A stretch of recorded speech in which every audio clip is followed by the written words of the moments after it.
What am I passionate about? The answer is quite simple: higher education. You may ask, why higher education? Why not K through 12? Let me explain. K through 12 is mandatory, at least through the age of 18. Higher education is not.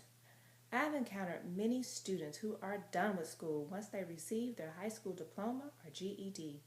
I have encountered others who would like to continue their education, but due to economic reasons feel they cannot. I realize how blessed I am to have grown up in a household where the value of education was instilled in me at a very young age. I was always told college was my only option, and I was naive enough to actually believe it.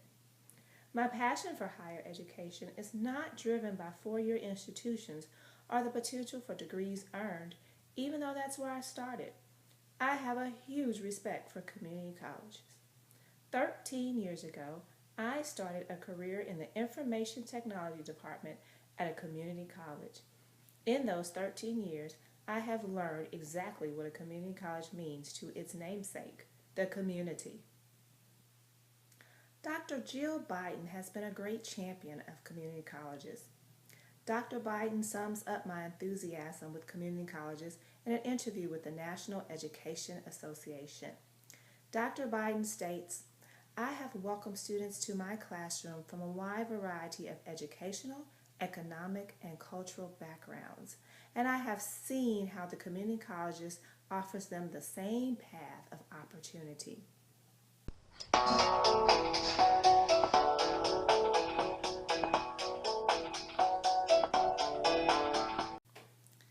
Digital learning and leading has the potential to take students from kindergarten through doctoral degrees and enhance the learning experience. While this is ideal, is it really possible given the current state of our educational system? The number one issue I see emerging as it relates to digital learning and leading is the economic gap between schools. It's no secret that in Texas, school funding continues to be cut.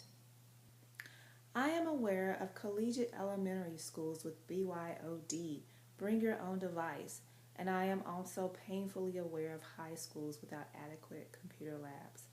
Closing up this sizable gap is very important.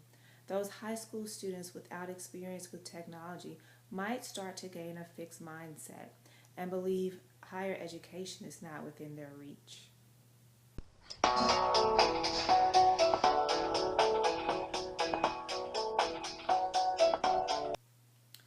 The educational system is filled with teachers and professors who dedicate their lives to enriching the lives of their students. They work long over their paid hours to provide support to not only their students, but parents like me who often have questions after the school day has ended. I watched a YouTube video on Denham Oaks Elementary, a school where teachers provide the framework, but the students make the choices and take ownership of how their evidence of learning will take shape. This seems to be in line with the principles of COVA that we follow in the Digital Learning and Leading program. It also seems to be a much more valuable way to instill growth mindset in students versus the routine practice for standardized testing. It would give my heart great joy to see this learning framework implemented in classrooms everywhere, challenging students to be innovative, creative, authentic, and responsible, all while learning is a recipe for greatness.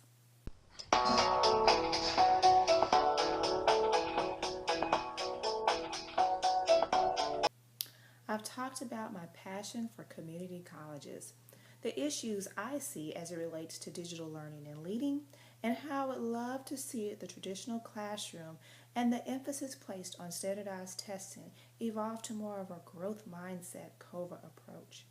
It is my core belief that if we implement digital learning and leading using a methodology that allows a student to be authentic, take ownership, be responsible, make choices, that we will see a change in how students view school. The community college should reach out to the community, especially those where the economic gap is sizable. We may find that students that were once done with school may decide to give it another chance. In my current career at the community college, I've implemented some pretty innovative ideas, though they've usually come from upper administration. My latest project was to develop a process that would work within our current software system where students could go in and request a free public transportation pass if they were enrolled in at least half-time hours. I'm hopeful, though, that one day I can be a catalyst for change in the classroom at the community college as a professor. Thank you for watching my Learning Manifesto.